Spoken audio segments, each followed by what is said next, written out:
Awesome. Well, welcome everybody. Thanks so much for coming out to 100 State today for our special edition of 1 Million Cups here. We're really thankful for the sponsorship from 100 State. They provide the coffee that you have here, and then they've also been generous to donate the space when we need it, and initially when we kicked off 1 Million Cups. So thank you guys again. And then we've got Catherine in the back here doing the live feed and the video recording. So anytime you can't make 1 million cups, you can always find the live feed on our website or in our newsletter. And after the presentation, you'll be able to find the video recording of today's event on our 1 Million Cups YouTube page and also via our website.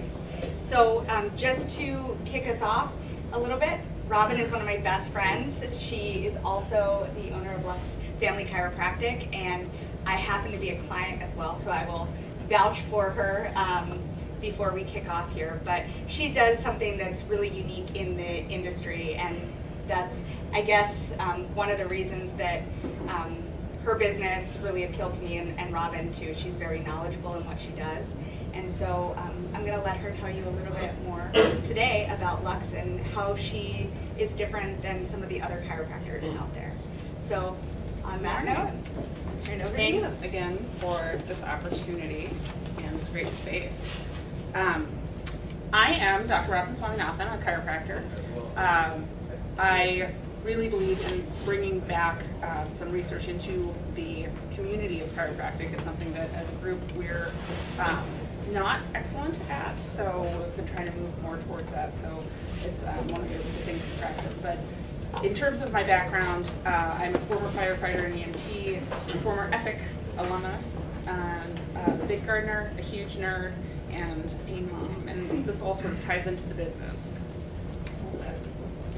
I chose to be a chiropractor because of a personal experience. As a kid, my brother and I got into a scuffle, and I got knocked out afterwards. Had a post-concussive syndrome, huge migraines, to the point where I was in MRI machines very often enough that I would fall asleep and couldn't fix out the text. After a couple years that I honestly don't remember all that well because it was very foggy, my pediatrician sent me to a chiropractor because he said she's getting good results, and I don't know, it's worth a shot. I don't know what else to do. And after that first adjustment, it was like coming awake. It didn't solve the issue immediately, but it was the beginning of a healing process. And I actually got to a point where, after a few years at Epic, reached that moment of I can't do this anymore, which I think happens to a bunch of us. And turned to my husband and said, I don't have a purpose. And he said, well, what will give you a purpose? And my mind opened like, oh, I want to be a chiropractor because it saved my life and I want to give that gift to others. So I can't really talk about the business without talking about what is chiropractic. I think in the Midwest, we're a little bit more familiar with it because it was born as a profession in 1895 in Davenport, Iowa. So I think people from this part of the country have a little bit more experience, have heard about it or gone to one or somebody in their family, and they're like, yeah, that's a thing. So chiropractic is the art and science of giving an adjustment to correct a subluxation. A subluxation is an area in your spine that isn't moving as well as it should be due to physical, chemical, or emotional stress. I'll get a little bit more into that in a second. So we're looking for that vertebrae that's not moving as well as it should be. We use that as a lever with the adjustment, which is a high velocity, low force, which means quick and gentle way to move that bone and affect your neurology. So while we're using your skeletal system as levers, we're really just trying to change the function of your nervous system. A simple analogy that used to be used a lot was if you are stepping on a hose, so the bone pushing on a nerve disrupts the nerve flow. It's a nice simple analogy, but not very accurate, and I like accuracy when I'm talking about science. So a more correct model is that the inflammation that's caused by that lack of motion that builds up, because our bodies are designed to move and to move inflammation out through our lymphatic system. When that inflammation builds up, either the inflammation is pushing on the nerve, altering the nerve signal, or the chemical messengers around inflammation are changing the nerve signal. So, as you can see sort of from the tiny diagram in the corner, while most people think of pain and muscle tightness in the back as reasons to go to a chiropractor, only about 10% of your nervous system is dedicated towards pain. So while I do expect people's pain to get better, that's not what I'm spending most of my time worrying about. I want to think about how is your gut functioning, how is your heart functioning, because the nerves that are going to your back, most of that is all going to your other organs and the function of your body overall. As I mentioned, the three big contributors to subluxation are chemical, physical, emotional stress. Physical, I think, is the easiest for people to understand because it is your day-to-day macro trauma, so car accidents, slips and falls, or micro trauma. That's the biggest issue in this day and age. So this posture, or the tech snack, Rachel? Those day-to-day ergonomic type of issues. Also, since I work a lot with pregnancy pediatrics and nursing, is a common issue. Pregnancy itself is a big stressor.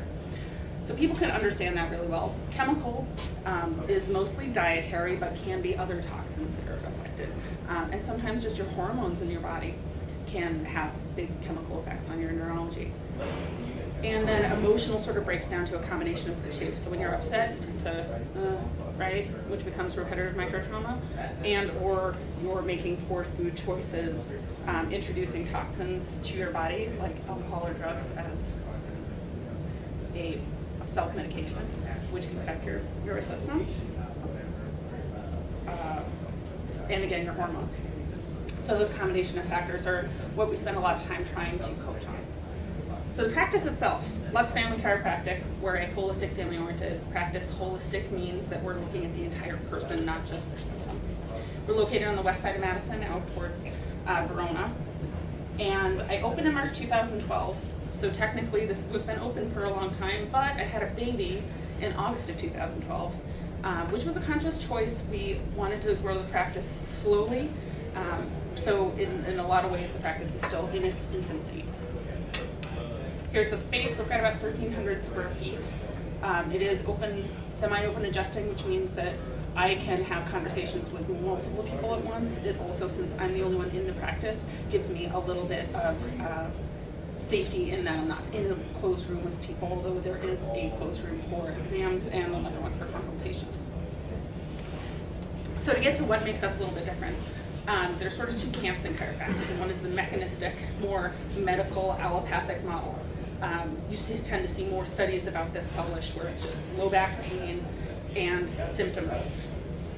And this tailors much better with an insurance model. So you have a problem, an incident, right? I fell down and hit something, and I go to a chiropractor, I get 12 visits is the average, and they fix me, and I'm out the door. The bioelastic model is more looking at the human being as a reflection of energy in the universe, and that your body is a self-healing organism, and we're trying to just remove obstacles to let your body heal. So in that model, instead of, this is my favorite image for talking about long-term recovery, instead of having your root canal and dealing with the issue, right? So we come in, we have a bunch of visits, start to feel better. That's in the medical model where you stop going to the chiropractor or anybody else. And then the problem tends to come back, and you go again, fix of the problem, which would be considered at that point a new problem, a new incident, and then keep going through that cycle. In terms of visit frequency, you can see that's pretty expensive for our healthcare system to have people dealing with the same root issue over and over and over again on a symptomatic basis. So what I'd rather do is get to that point where their symptoms are decreasing, but their objective signs, so the things that they can't necessarily feel, but we can detect with instrumentation like thermography, other tools. So they're still having issues, but let's get them more into a stable point and then do checkups, like a dental model, right? So we have the root canal, we fix the root canal, and then we do regular checkups. Depending on the patient, that ends up being anywhere from once a week, once they're at that stable point, to once a month, depending on their lifestyle. So my retarees and my millennials tend to be in the once a month thing because they can control the stressors in their lives much better than, say, a new mom who's going to be needing to be in a little bit more just because her stress is higher, for example. So another aspect is pregnancy and pediatrics. Most chiropractors aren't actually trained at all in pregnancy and pediatrics. Only in the past 5 years has this been started to be introduced into curriculums. I did a lot of my training in either the equivalent of my residency, some work on the campus, and then postdoctorate training with the ICPA, which is the International Pediatric Chiropractic Association. And I'm also Webster certified, if anybody's heard of that. It is a known technique to balance the pelvis in pregnancy. You can actually use it on any patient of any age, any gender, but it's received a lot of attention as the baby turning technique. It does not turn babies. The Webster is a technique to balance your sacrum and your pelvis, and then allow for the body to adjust to that. So the analogy that I always use with the uterus is that it's like a Macy's Thanksgiving Day curriculum. So this is the uterus, for those of you who may not be aware what a pregnant uterus looks like. And there are ligaments that tether into your pelvis. Major ones is ground ligament and uterosacral ligament, just like the tethers in the Macy's Thanksgiving Day parade balloon. So if one of those guys holding the balloon gets out of whack, just like if your pelvis is misaligned, you're going to have trouble controlling the shape of that balloon. Now, the problems that this can cause in pregnancy are that it alters the shape, which alters the tension. So myosin and actin, going way back to biology, have to have a certain distance apart in order to function effectively within a muscle. If you alter that, it's called altering the strength-tension relationship, the muscle's not going to be able to contract as effectively. Anybody who's ever been through labor wants those contractions to happen as effectively as possible. Second issue is that at a certain point in the pregnancy, the baby's head gets big, and boop, they turn upside down to get ready for birth. If you change the shape of that uterus because the bones are out of alignment, then the baby gets stuck because they don't have a nice smooth wall to slide down. So either a transverse lie or a breech presentation. So the theory behind the Webster technique is that we ideally, from prior to pregnancy the whole way through, keep that pelvis aligned in an ideal state so we never get to that point. But if we are seeing a patient who's coming in with a less than ideal presentation, we balance the pelvis, uterus straightens out, baby turns all on their own. Another thing that we talk about a lot is that pain in pregnancy is common but not normal. So people hear about pain in pregnancy and expect it, and while it happens very, very often, it is not a necessary requirement of pregnancy. So I tend to see women, right around their second trimester start to have with rib pain as like the first thing that happens, because baby shifts up, ribs expand out, and often will get stuck in a certain position. That's pretty painful because every single breath you're having that reminder of ow. And that's when we start having rib pain is common but not normal talk. And then birth itself is the first experience of life outside of the womb for little ones. And it's hard on mom, but it's also hard on baby. They're a participant in that process. So I like to talk about infant skulls as a little flower that is designed to close up when they're going through the birth canal to make that little bit more space. And then when they come out, they're supposed to bloom perfectly. But if they've been in a long or difficult labor or in a less than ideal position, getting into that canal, they can get stuck in a certain spot, and then later on the cranial bones aren't able to open up as well as they should be, as evenly. You can see that with helmets and stuff later on, but there's a big range between ideal and helmet stage, right? So this is one where we see a big change with nursing in particular, if you work on that cranial stuff with an infant. And then also with kids later on, just they have spines, they exist in gravity, and they go through developmental shifts. So it's important to get them checked regularly. We also have a big patient clinical focus. My mission is to give the best patient care that I can. I do have an evidence-based practice, and I am a huge believer that empathy and time are key components when dealing with patients. I think this comes from my background as EMT, that people tend to self-select information, which when they're not used to a model like chiropractic, they tend to not mention things that are really important to the process. So for instance, a patient might come in with pain in this area of their neck and not tell me about a shoulder problem, which to me is deeply related. But they just don't want to waste my time, so they might not get into that. So if I am able to connect with them and get them to talk about things beyond what their immediate concern is, I'm able to get better care. I focus only on chiropractic in my practice rather than doing PT and massage and other add-ons that you can see in a practice, largely because those are other specialties. PT is now a doctorate all in itself. I would rather refer out and let the experts deal with that. Also, referral within the chiropractic community and out of the chiropractic community, I think, tends to be a problem. That I don't do personal injury cases, for example, and I would rather refer out to somebody who is used to handling the paperwork and talking to a jury, that sort of thing, and I'd rather have them send me their pregnancy baby bellies. I'm also cash-based, so there's a whole bunch of reasons to do this. We've talked a little bit about the medical model versus a more vitalistic model. Insurance is really set up for that medical model of here's a problem and let's deal with the problem and resolve it, instead of let's just have you come and be stable and be checked up on regularly.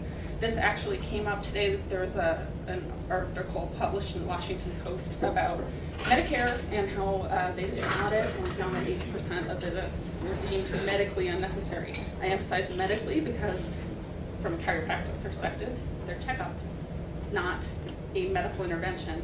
After the first 30 visits is what they were saying, and then at that point, the patient should be stable. So the problem with that is that the insurance company actually, when an audit is conducted, can come back and take your collections even years after the fact. So this comes up more often in that if they change what you want to document or a particular note, that they can say, well, this rule changed on January 1st, 2011. You didn't change your paperwork until November, so we can take back 100% of the visits between January and November. That's scary, and one of the reasons we don't want to take insurance. Also, that model doesn't allow us to do a lot of lifestyle coaching, so we talked a little bit about that physical, chemical, emotional triad. If you've got only 12 visits, it's really hard to get to that problem-solving stage to address what are the root lifestyle concerns. I also find that patient buy-in is much higher when you're working in a cash model. So instead of somebody who comes in just for a coupon for a free visit and then you never see them again, that's somebody who is engaged and wants to be doing the work at home to supplement their care. There is some insurance compatibility in a cash-based model. So one example is super bills that I can give documentation to the insurance company and they can file themselves with certain plans, or just having an HSA account, high deductible plans. People tend to more and more, we're moving in that direction anyway. I think it's positive. And I think that people are taking more accountability for their care. In terms of my time, hugely less time in terms of paperwork, and then I mentioned audit already. I think a couple of these little facts I mentioned, we own our own space. Our mission has been to keep the overhead as low as possible. I am currently the only employee, and we've followed a zero debt model. For example, we're buying a space. And our marketing to this point, other than one really terrible mailing, has been by word of mouth.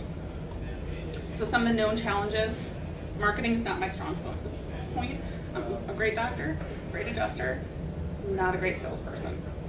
For example, I picked the name Lux because of the nerdiness. So subluxation literally means a condition of less light in Latin. And I liked that focus on, oh, we're about the neurology, we're about functional neurology, not just pain. But most people read it as L-U-X-E, luxurious, and I think that combined with the cash-based model is a little bit of a marketing faux pas, but the expense to change all of that.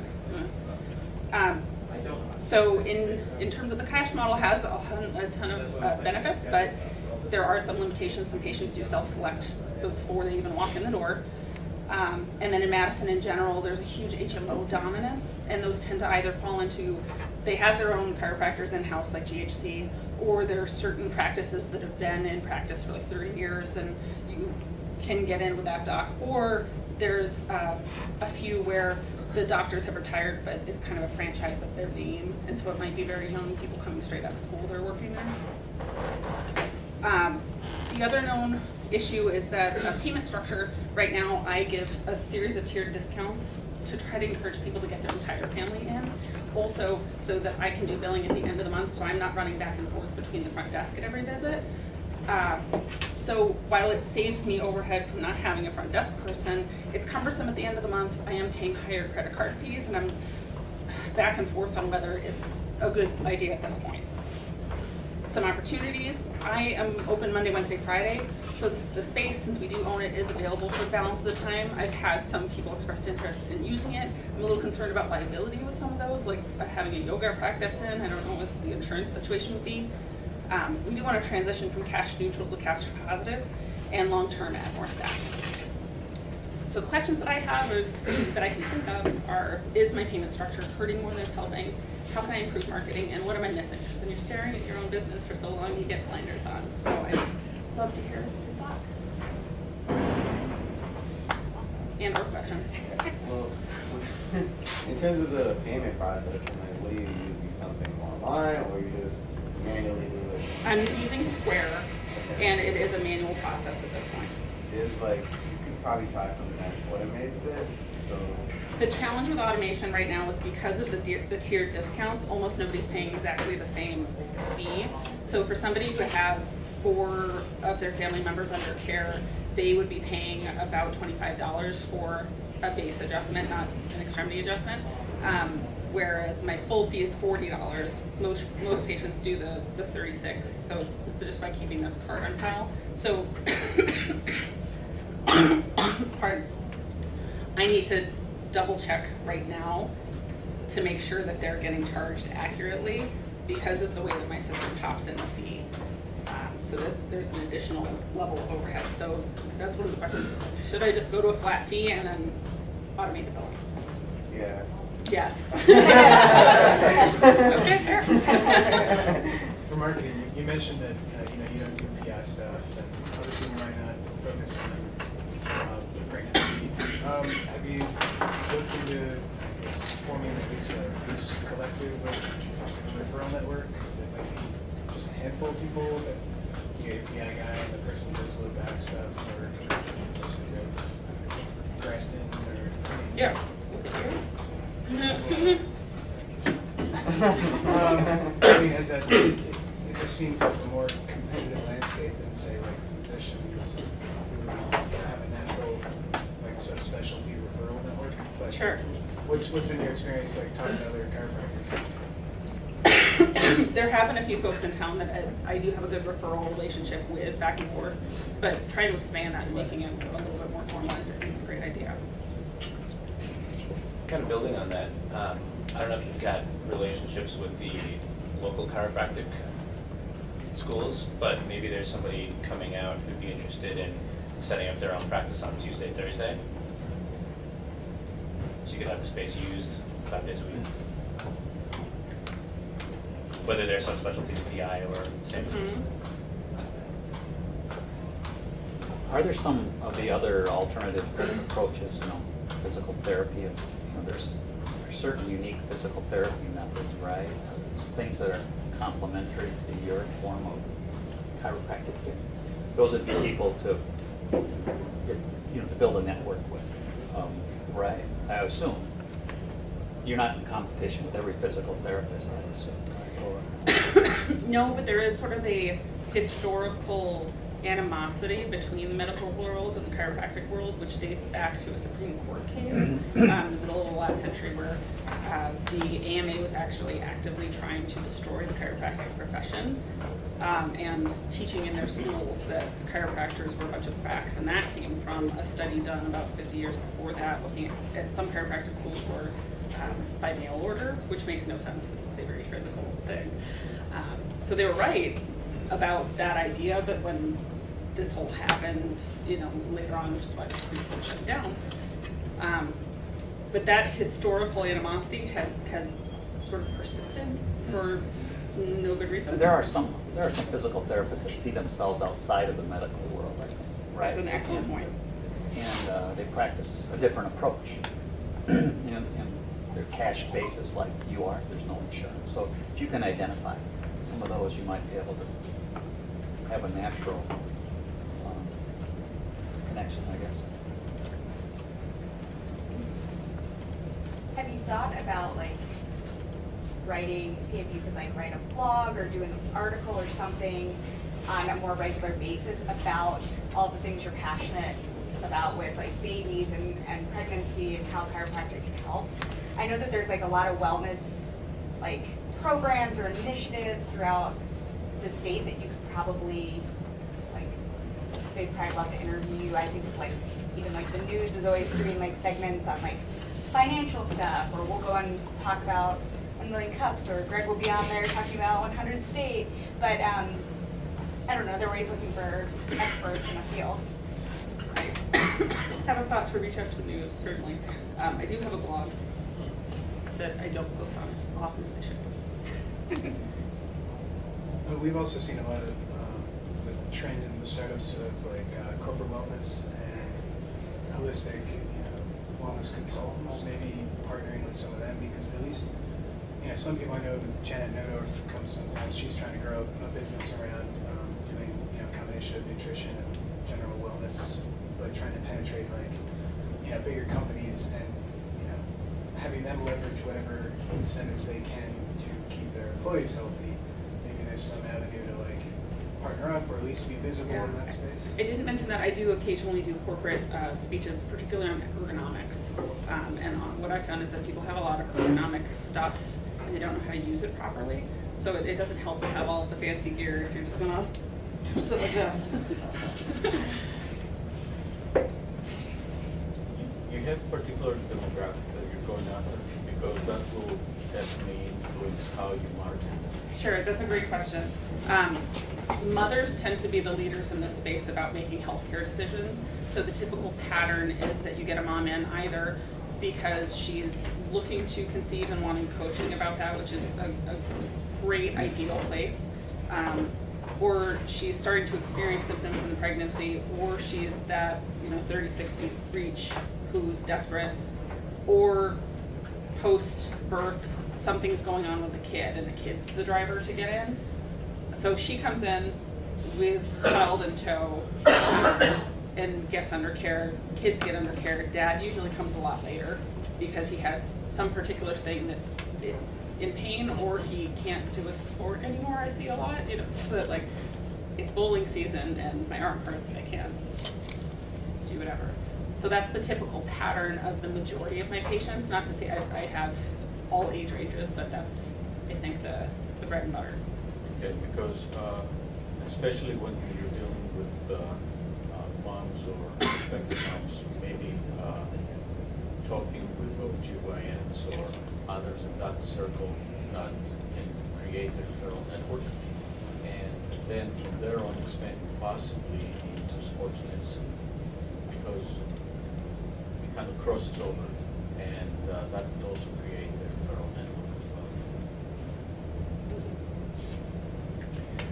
Since obviously referrals from OBs and birthing centers and things are logical, but since you mentioned that there's some animosity in the medical and the chiropractic worlds, maybe have you considered partnering or referral networks with doulas or other more holistic practitioners?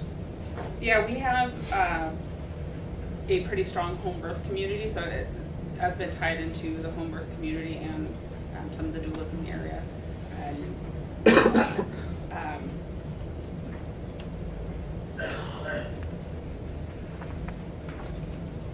Are there other chiropractors in this area that really specialize in pregnancy issues, or have the same passion for that you do?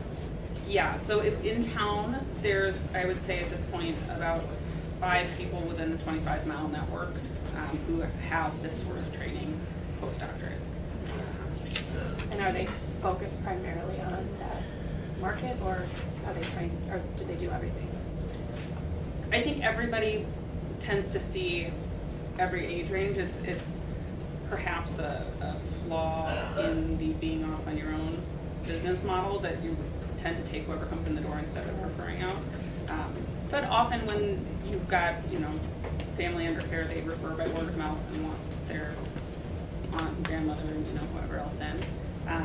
And that's part of a family practice, is having most age ranges. But that said, I do know other chiropractors not in this area who do exclusively pregnancy, for example. I don't think our market has gotten to that point where anybody is specializing to that extent. Is that an area you could specialize in then? Yeah, I suppose if I were to paint my ideal practice, it would be seeing Yeah. pregnancy only, because it's so zen. You have to change your headspace and shut down all of the kind of fuzz to be able to engage properly. It's all one thing, because you kind of like just lit up when you were talking about the pregnancy issues. That might be a way, I mean, you get to focus your business down, and then it kind of makes sense, some of the other, like getting involved with the doulas, or being like, hey, this is all I do, you might get a bigger share of that market because you're the only one in town that specializes in it. Scary but exciting. Okay. I was asked, how challenging is it to get patients that are looking for insurance? Do you get a lot of patients that might call and say, hey, and then what insurance do you accept? Are you finding that you have to turn people away, or? I would say in terms of those calls, I get a few a month that ask.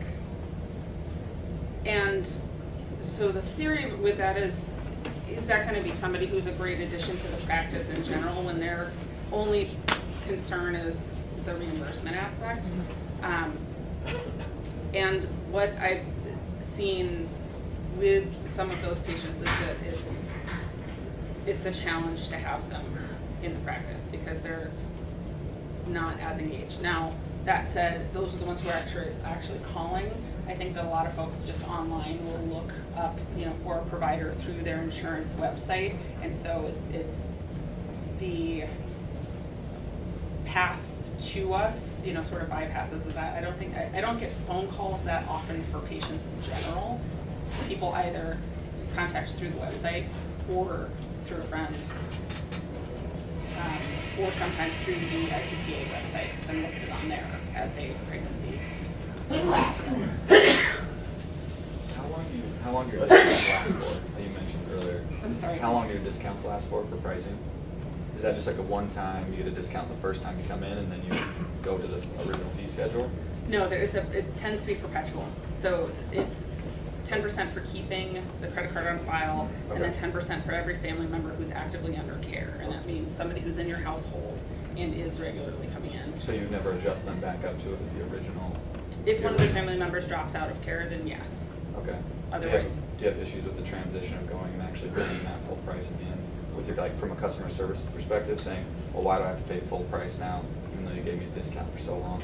No, because it's something, and when I do what's called a report finding, so after going through their case, I have, kind of extensive paperwork about the discounts and about, what to expect from their care, how I'm gonna follow up with them. So I spend about a half an hour going through all of that, and it's in writing. Okay. And I think people get it. It's really just never come up. It's more like, yeah, my husband's not coming in, they're a little embarrassed. And it happens rarely. Okay. So the great thing is that patient retention in this model is pretty high. So while I see, going back to that slide, while I see people a lot in the beginning, and that tends to be about $600 worth of care, over the next year, they're going to be spending about the same as that initial. I think point. that's one thing that could be, I know when I initially went into Robin, it was a little scary not being able to get a price quote ahead of time. And I know it's hard to predict how much you spend, but I was like, if I'm paying out of pocket, are we talking hundreds of dollars? How does this compare to my insurance that I'm already paying for? And then I got a sheet that said this is what your care plan's gonna in total cost, and it was $600. And I was like, whoa, I gotta go home and talk to my husband about this. When in actuality, that spread out over, I think a 6-7 month time period, and when you did the math, it was only slightly more than my copay would be if I went through GHC and had a chiropractic adjustment on a schedule. But it didn't appear that way when I That's did good it. feedback, because that's exactly how I've based my fees, is to put you in that spot where it's about what your copays would be, and or a little bit more manageable when you get more families. Because I'd rather take a hit on my fee but get everybody under care. Just from a philosophical standpoint, I want to help that family be the best that they can be, Mhm. and rather than get paid, which perhaps is not the best business model, but that's where I'm at in the universe at this point. I mean, could you give an example of that, like when your customers come in and say, hey, look, here's what you're paying insurance, is what a typical copay maybe, I mean, everyone's That's a good insurance could be idea. different. I mean, a lot of people do that, that's kind of your return on investment in a sense. Mhm. And then you can provide your value of why maybe per se paying cash is dissimilar or better than maybe going through your insurance provider. That could Yeah. be a huge selling point for you from.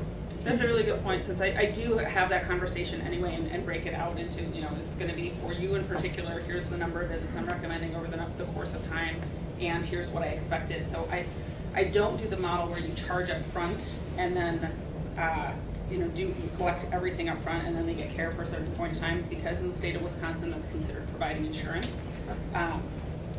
Some chiropractors still do it, but it's ill-advised. So I tell people what to expect up front and then bill afterwards. That's putting that right on the that's a great idea. What you're just talking about with respect to collecting up front is considered an insurance plan. Yeah. Is there a way, I don't know if it's something that's attractive to you to do that, but is there a way of working around that, such as they buy a card for 10 visits and they get punched every visit, or is that still considered insurance? It's still considered insurance, and it's something our state board has actively pursued, and I think with good reason, because it instead of people being able to make an informed decision about the care they're receiving after receiving some care, they're kind of stuck in a situation, and it makes me feel